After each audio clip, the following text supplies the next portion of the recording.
Voilà, gloire au Seigneur. On veut le rappeler ce matin, très heureux de pouvoir renouveler ces moments. Il y avait déjà quelques années. Et on dit souvent le temps passe très vite, mais je dois le dire, j'ai quand même trouvé le temps très long.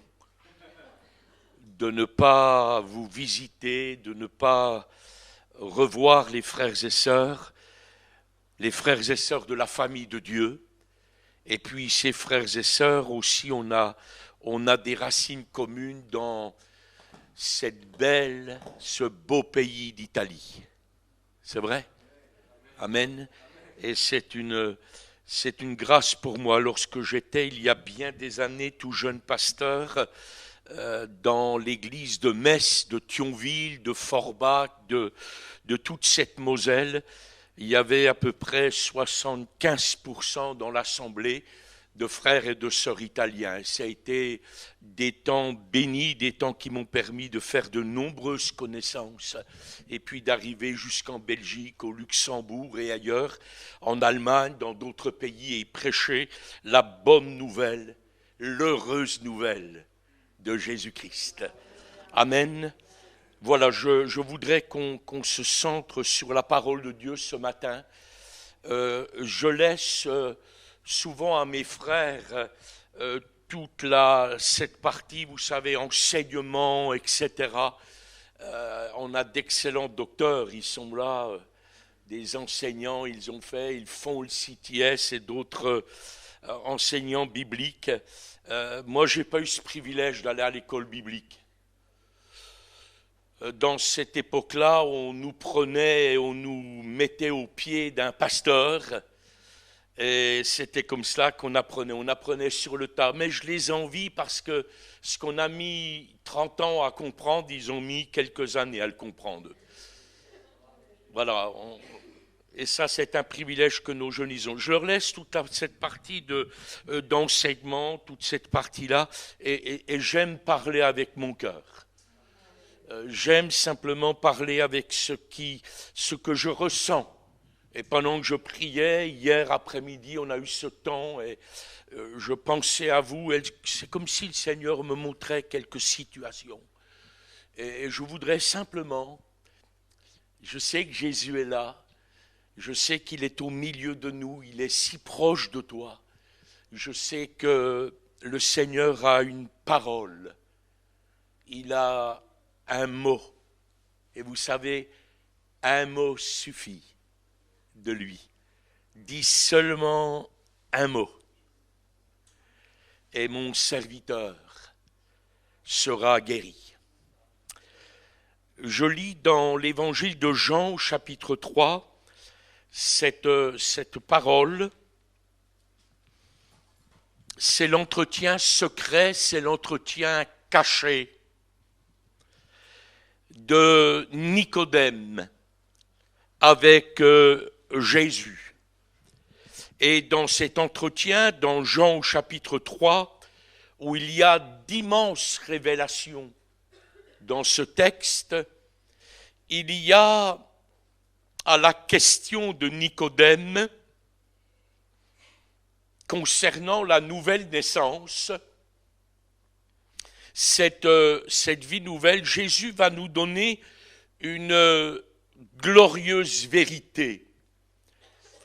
Et il dit ceci au verset 8 à Nicodème, le vent souffle où il veut, et tu en entends le bruit, tu ne sais ni d'où il vient, ni où il va, et c'est ainsi que quiconque est né de l'Esprit.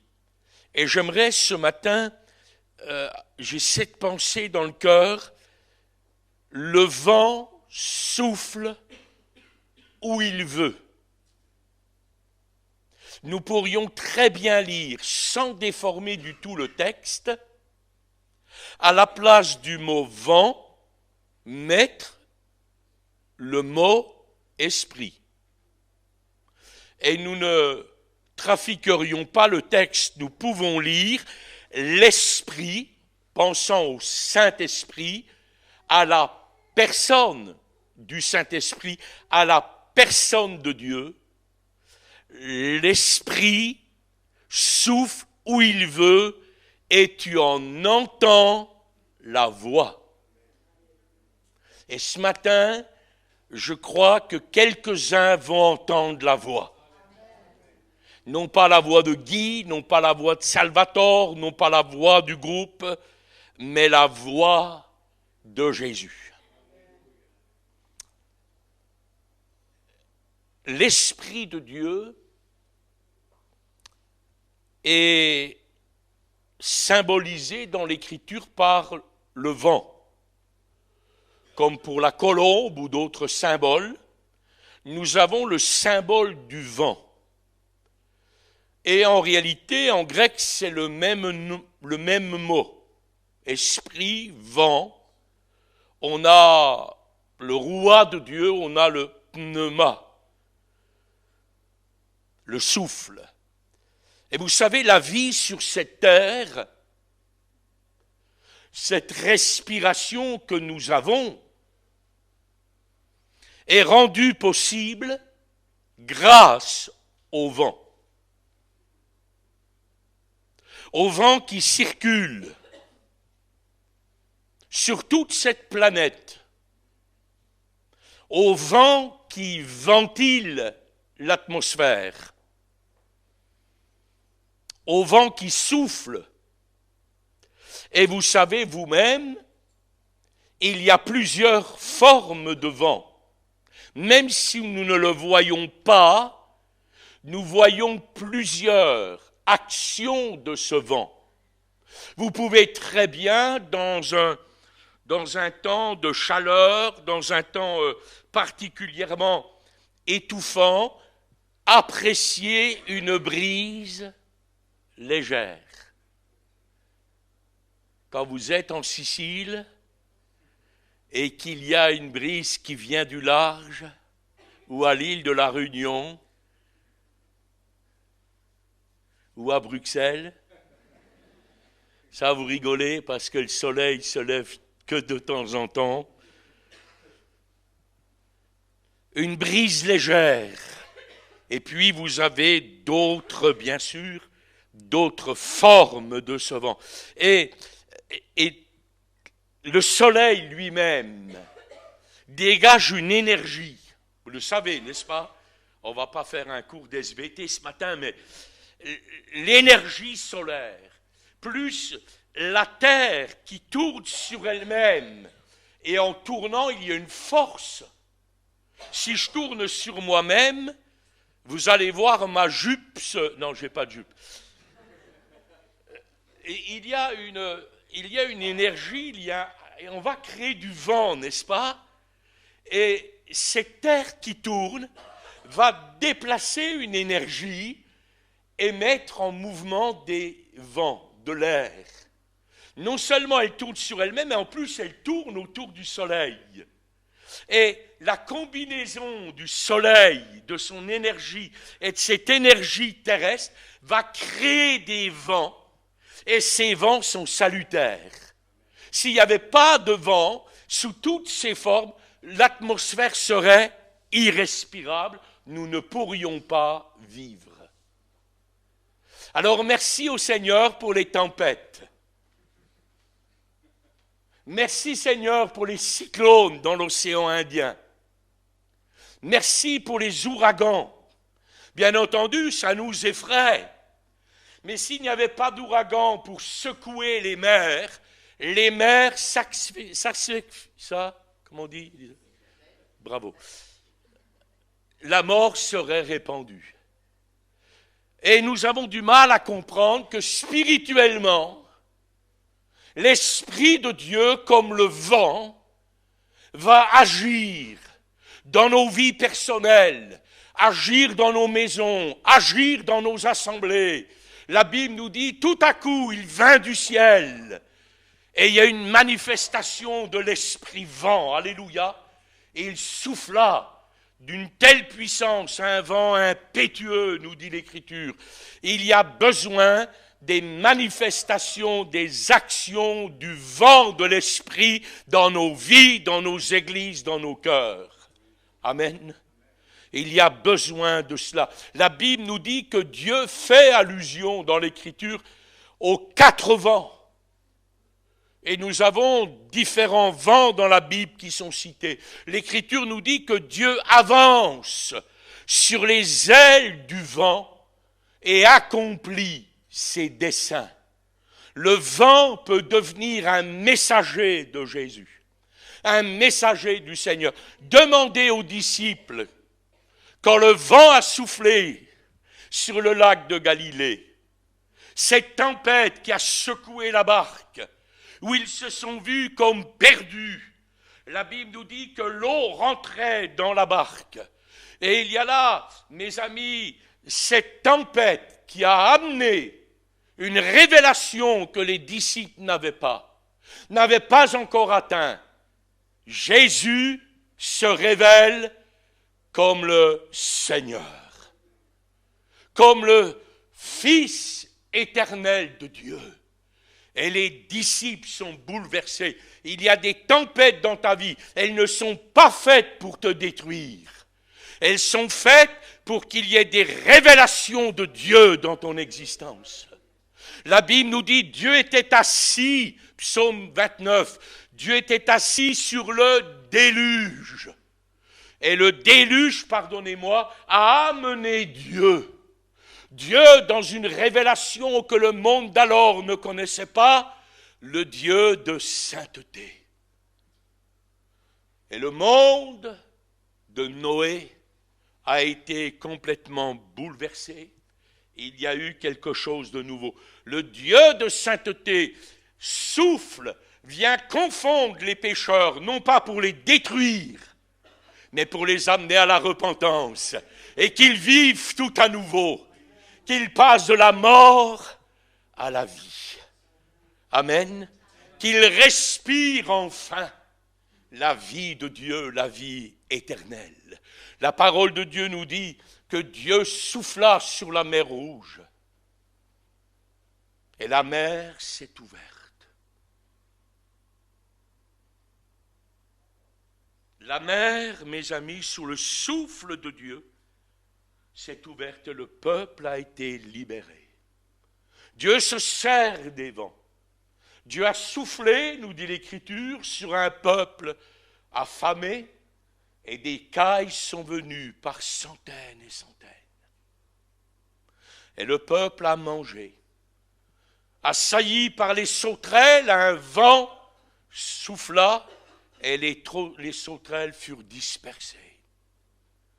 Que Dieu soit béni, il se sert des vents. Mais derrière les vents, il y a les œuvres du Seigneur, les œuvres du Saint-Esprit. Le vent souffle où il veut. L'Esprit est souffle. Et ce matin, frères et sœurs, je voudrais qu'on aille dans une direction de ce souffle.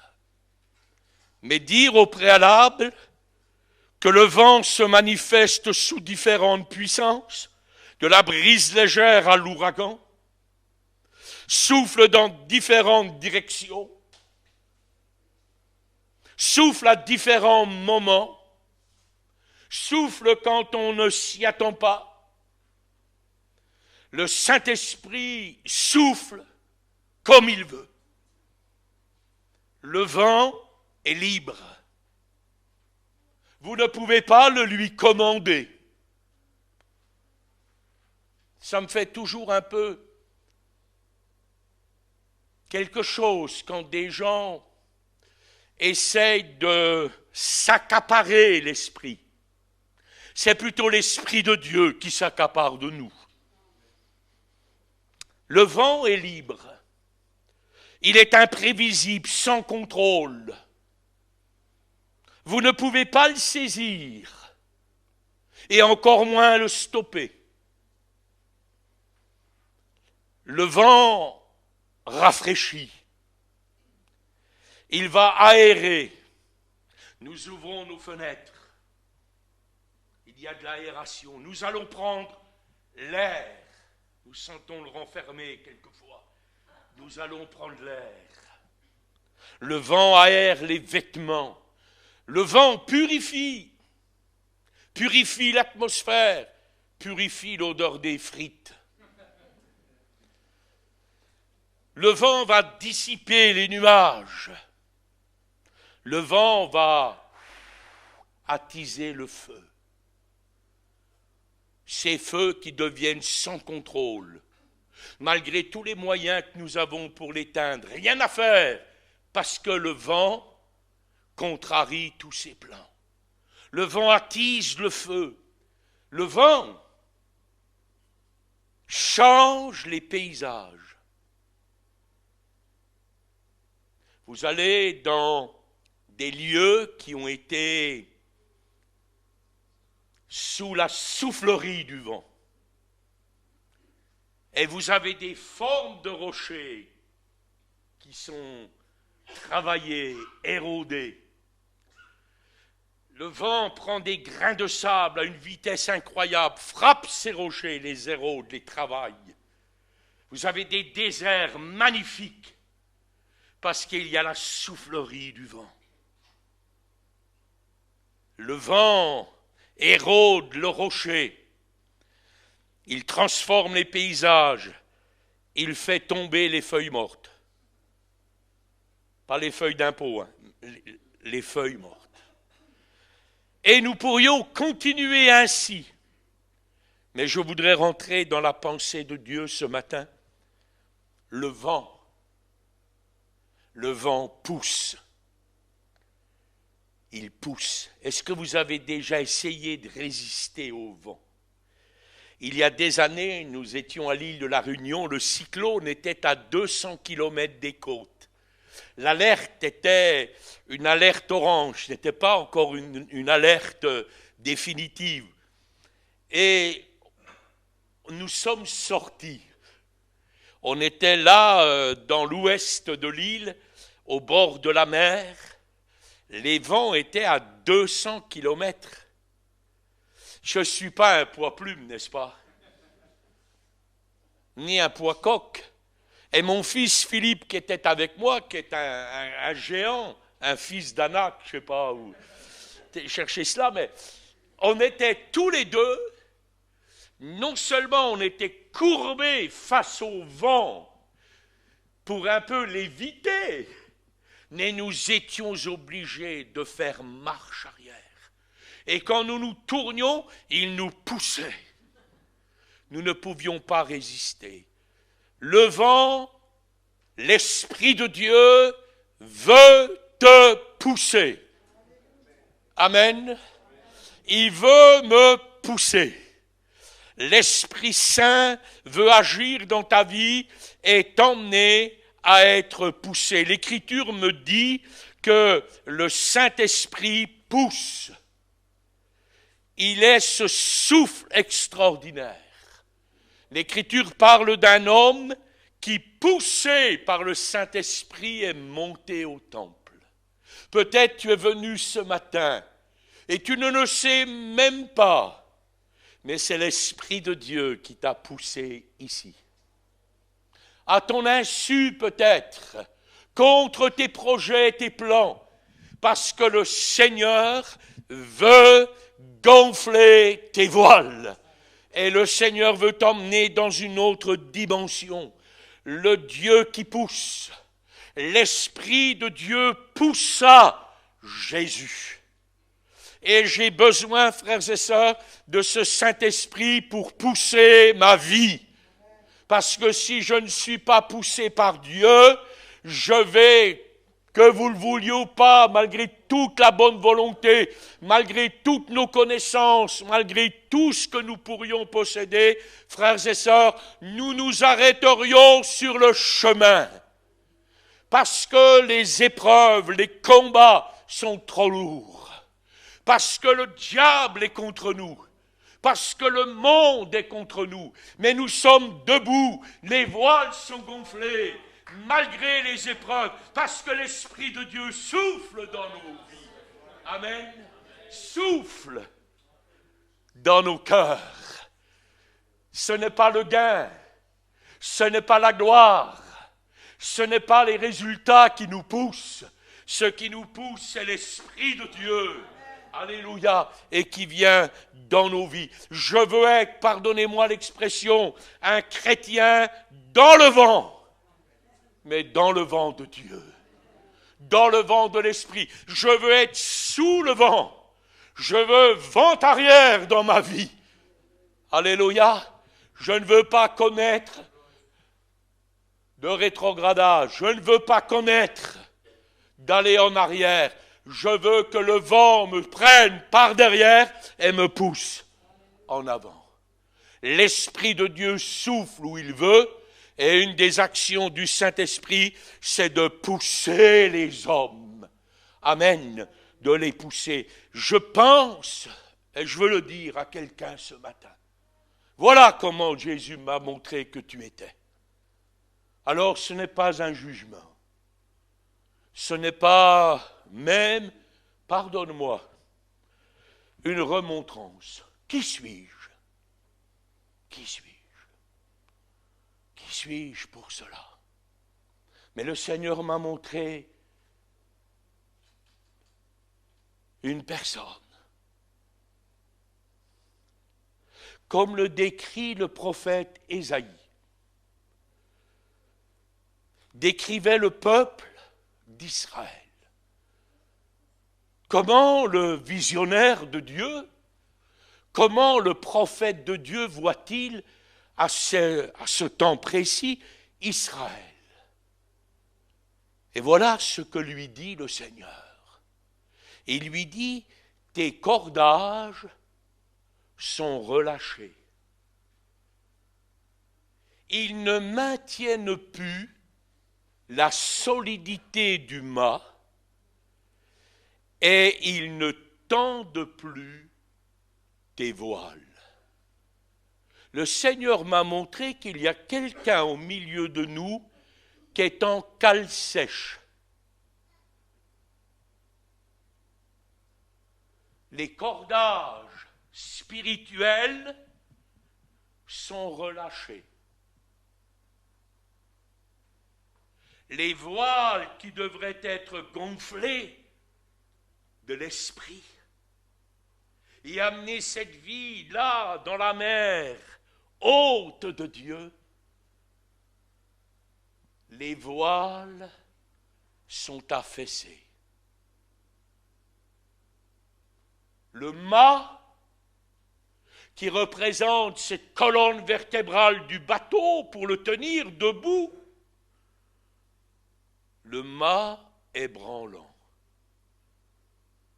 Et ce bateau, il est là comme à quai, en cale sèche, auprès de l'eau, mais là complètement inutilisable. Peut-être au bord du quai, mais ne remplit plus son rôle de vie chrétienne. Il me semblait voir une personne semblable à ce bateau. Les voiles dégonflées, les cordages branlants et le mât vacillant. Je ne sais si des circonstances vous ont amené à vous rapprocher du quai. Je ne sais si des dégâts vous ont mis sur cette cale sèche, mais ce que je sais, c'est que le Seigneur voudrait tout à nouveau vous renouveler ce matin. Parce que vous êtes destinés non pas pour être sur un quai en décoration religieuse, vous êtes destinés à la pleine eau pour aller vivre dans les eaux bénies de Jésus-Christ. Avance en pleine eau, dit le Seigneur, parce que c'est là qu'est la vie. Et peut-être ce matin, tu es semblable à ce bateau et tu es là à quai. Peut-être même, Quelqu'un est sur la mer de la foi. Il a pris la mer avec Jésus-Christ. Il y a des moments difficiles de tempête. Mais là encore, comme pour les disciples, les voiles sont affaissées. Les cordages ne tendent plus ces voiles. Le vent ne peut plus souffler à l'intérieur. Le mât est comme vacillant et le bateau est emporté. Mais il est emporté par des courants contraires. Emporté comme un bateau à la dérive. Peut-être vous êtes emporté par des sentiments qui ne sont pas les sentiments de Jésus-Christ. Peut-être vous êtes emporté par des raisonnements qui ne sont plus des raisonnements de la parole de Dieu. Peut-être vous êtes emporté par des émotions. Peut-être vous êtes emporté par des doctrines. Peut-être des fausses doctrines.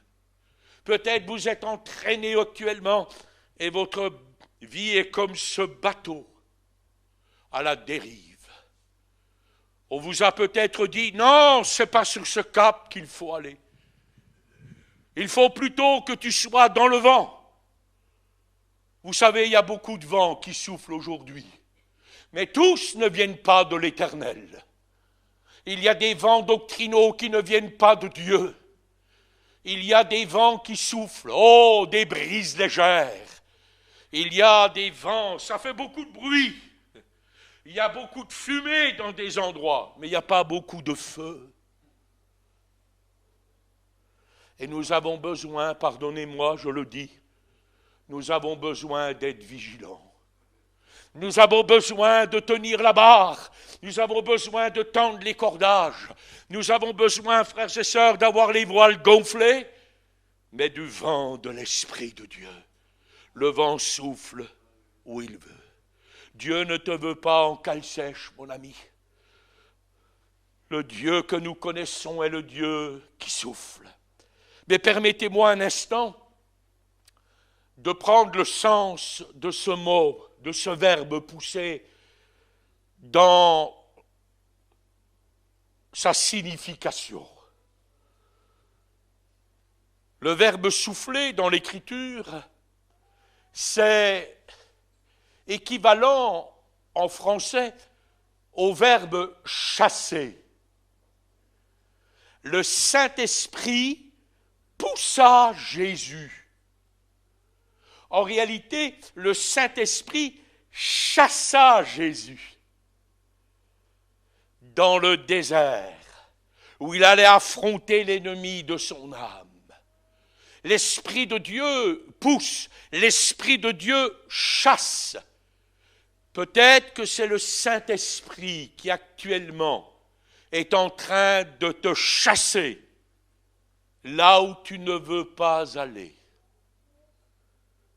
Peut-être que le Saint-Esprit est en train de te pousser dans une direction qui est contraire à ta volonté personnelle, contraire à ta chair.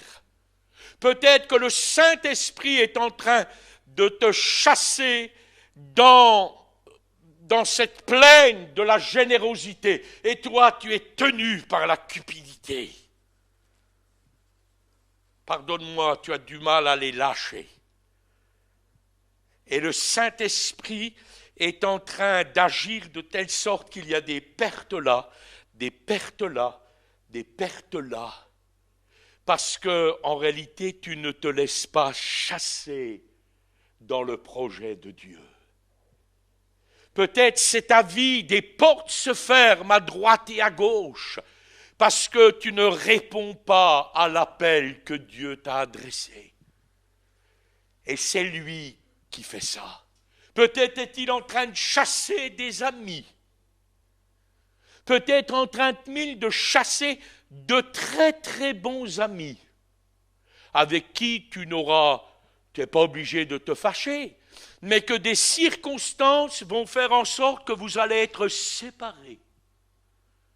Vous n'allez pas comprendre, mais le Saint-Esprit fera ça parce qu'il veut vous entraîner non plus dans l'intimité de vos amis, mais dans l'intimité de l'ami des amis, Jésus de Nazareth. Il ne veut pas, l'Esprit de Dieu, que tu vives une vie spirituelle accrochée à quelqu'un, accrochée même à un homme. Mais il veut que tu vives ta vie accrochée au mât, alléluia, solide et sûr, Jésus de Nazareth. Le verbe chasser, la Bible nous dit que ce verbe pousser, c'est équivaut au verbe jeter. Jeter.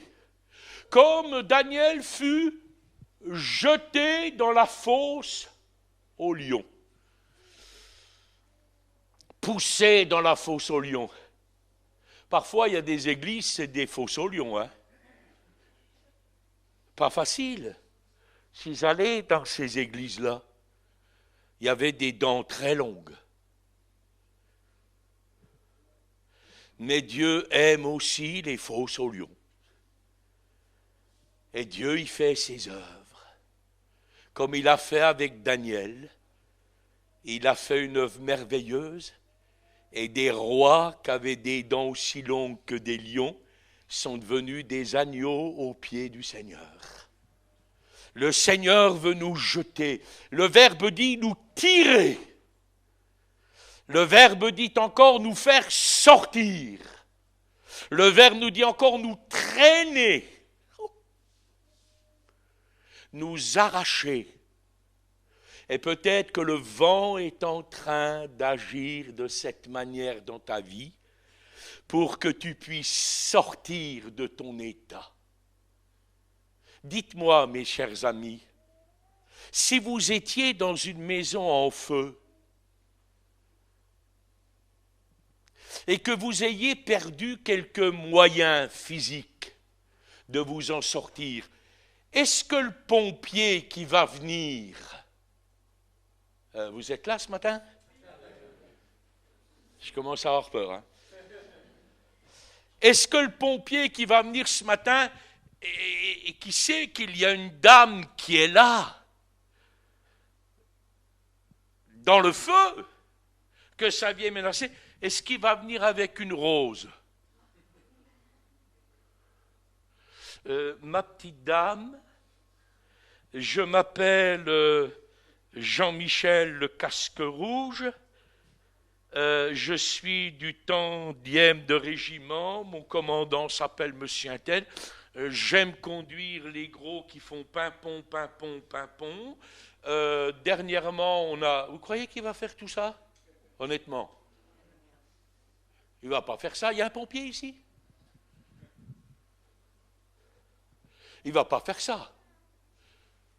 Imaginez-vous cette personne inconsciente, cette personne qui va mourir, qu'est-ce qu'il va faire le pompier? Il va sortir du Riclès. Il va lui dire, je veux donner un petit sucre. Pas du tout. Et s'il ne peut la porter, ne va-t-il pas la traîner? Je crois que le Saint-Esprit, dans les moments de danger de nos vies, dont nous sommes quelquefois complètement inconscients et nous ne comprenons pas qu'il intervient de cette manière et qu'il nous traîne. Parfois, pardonnez-moi, il ne va pas nous traîner sur la moquette. Parfois même, il va nous traîner dans la boue. Parfois, c'est ma réputation qui tombe à l'eau. Parfois, c'est ma notoriété, c'est ma gloire. Oh, je ne suis pas très content, monsieur le pompier. Vous auriez pu faire attention. Vous auriez dû me porter dans vos bras sûrs et solides. Vous croyez que le pompier, il va et il vous a sauvé la vie?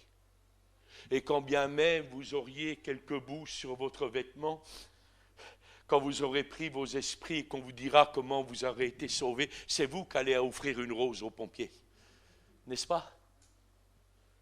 Le Saint-Esprit peut-être est en train de te traîner parce qu'il veut arracher ta vie où elle est, où elle se trouve, dans quelle situation, et tu ne doutes pas à quel point tu es mal. Tu ne doutes pas, tu ne sais pas pourquoi le Saint-Esprit fait ça et qu'il y a tant de tensions, tant d'agitation, tant de mouvements autour de toi, tant de choses qui lâchent et qui craquent, tant de choses qui sont en train d'être bouleversées parce que le Saint-Esprit souffle sur ta vie. Tu ne comprends pas pourquoi ça bouge trop à la maison. Tu as dit, oh Saint-Esprit, n'es-tu pas une colombe? Douce, tranquille et paisible? Oui, mon Dieu est colombe, mais mon Dieu à moi est aussi feu, il est aussi vent, il est aussi tempête. Que Dieu soit béni. Alors je veux bien l'Esprit de Dieu comme une colombe, mais je dois prendre, pardonnez-moi, toute la personne de l'Esprit quand il s'agit d'agir dans mon existence. Je suis bien assis dans mon confort. Je me souviens du beau papa de mon gendre. Oui, bien confortablement installé, directeur commercial chez Peugeot, une bonne paye, de bonnes ventes, et puis les mois passent, et puis les costumes succèdent aux costumes, les étages aux étages, les maisons aux maisons. Mais dans sa vie, il y a un appel de Dieu depuis tellement d'années, mais il a enfui tout ça.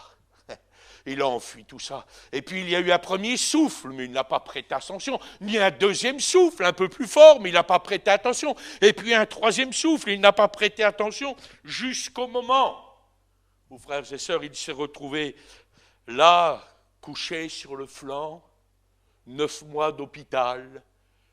Et là, il a enfin cédé sa vie au Seigneur. Et il est devenu un homme de Dieu remarquable. Et je bénis Dieu, il nous a écrit nos premiers cantiques il y a 50 ans dans les assemblées de Dieu. Le Seigneur, pardonnez-moi, l'a sorti. Et ça s'est fait brutalement de son confort. Mais il vous dira aujourd'hui, si le Seigneur ne m'avait sorti, ma vie serait certainement perdue. Inutile. Ma vie se serait passée peut-être dans bien de tranquillité financière, dans un confort remarquable, mais j'aurais perdu réellement le sens de ma vie, de mon appel. Alors oui, le Saint-Esprit agit de cette manière. Permettez-moi de dire ce matin, il y a quelqu'un ici qui est à bout de souffle.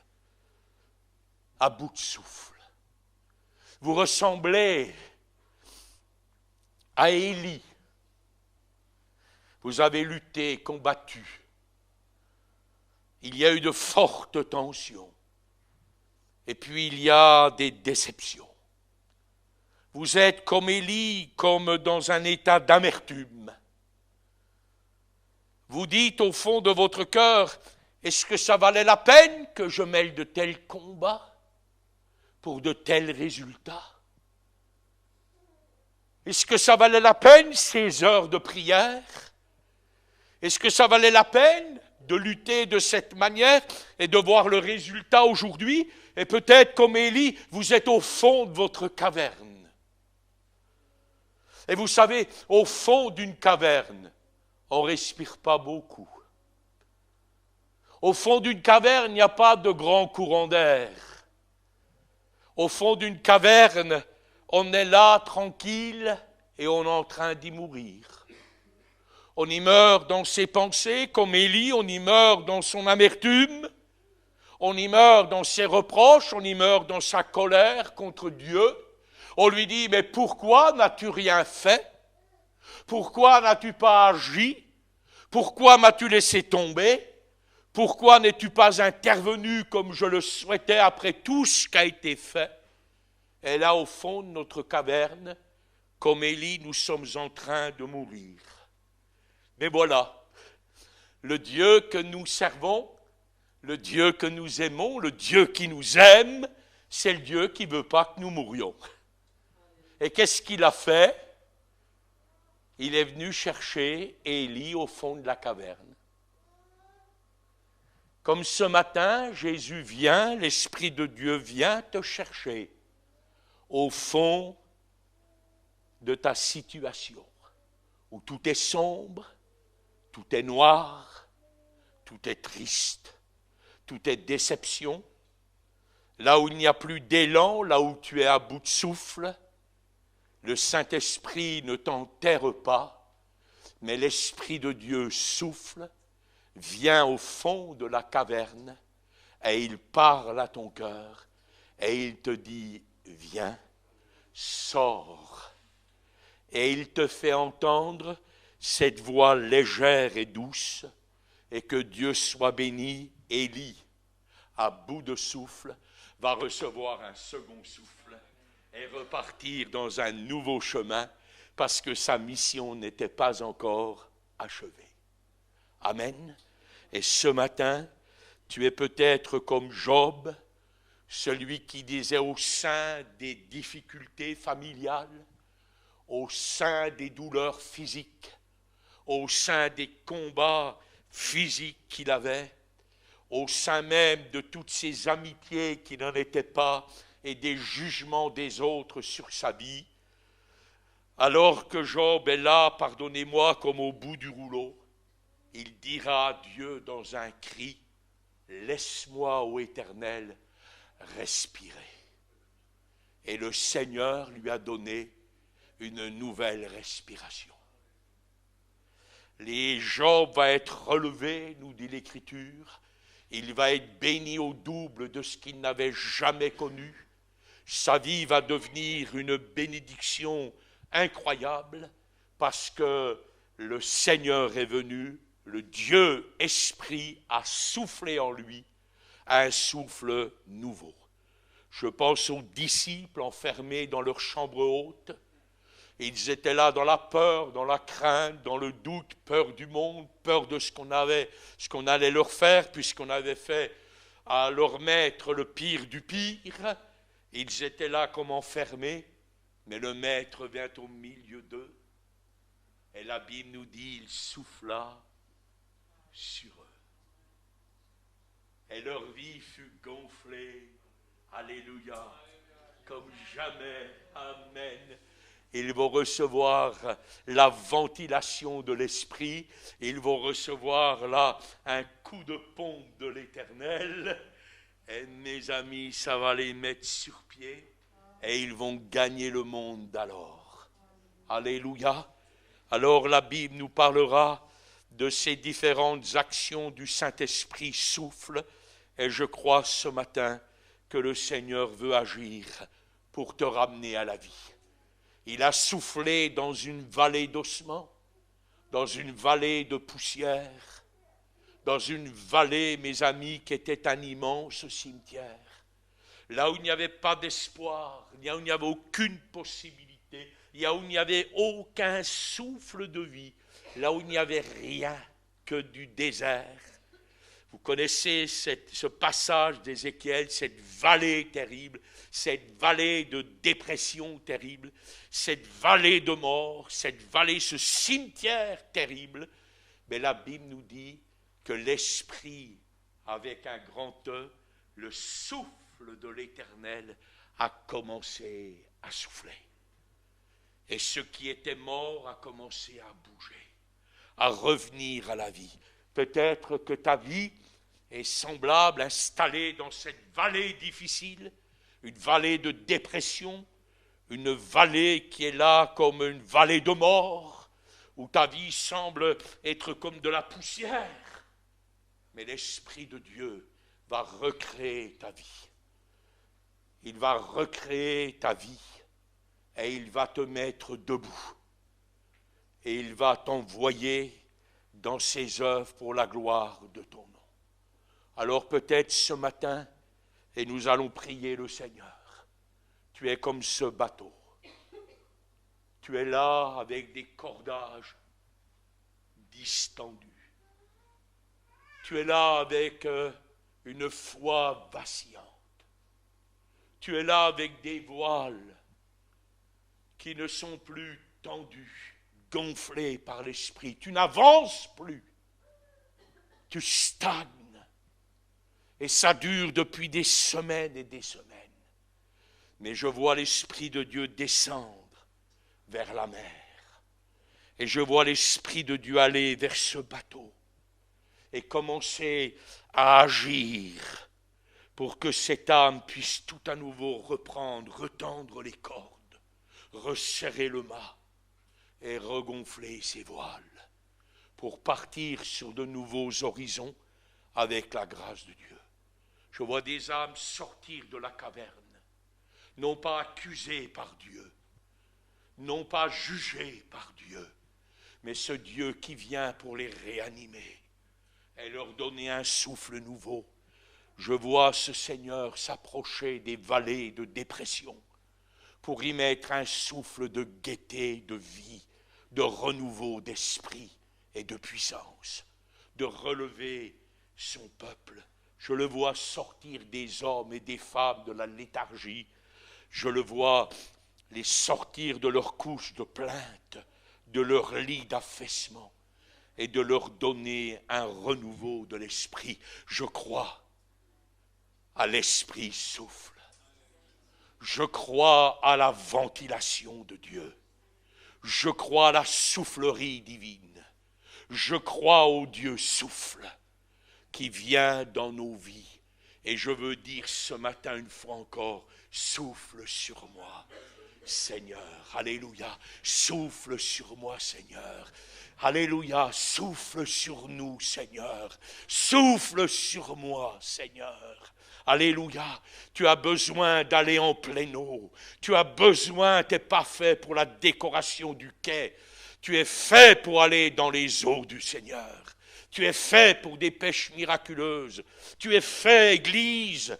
Tu es fait pour aller voir la gloire de Dieu sur les grandes eaux, non pas sur les quais paisibles. Tu es fait pour que ta vie soit transformée par le souffle de Dieu. Alléluia. Est-ce qu'on peut prier le Seigneur? Est-ce qu'on peut incliner notre cœur? Alléluia. Est-ce que quelqu'un aura le courage de dire ce matin: je suis semblable à Job, je suis semblable à Élie, je suis semblable à ses disciples, je suis semblable à ce bateau, et j'ai besoin du souffle de Dieu. Et dire au Seigneur ce matin: je te loue de ce que tu ne viens pas, Seigneur, pour me laisser là où je suis, mais pour redonner à ma vie le souffle de la vie, le souffle de la puissance, le souffle de l'esprit, le souffle du courage, le souffle de la sainteté, le souffle, alléluia, de la joie de l'esprit. Je veux être devant toi.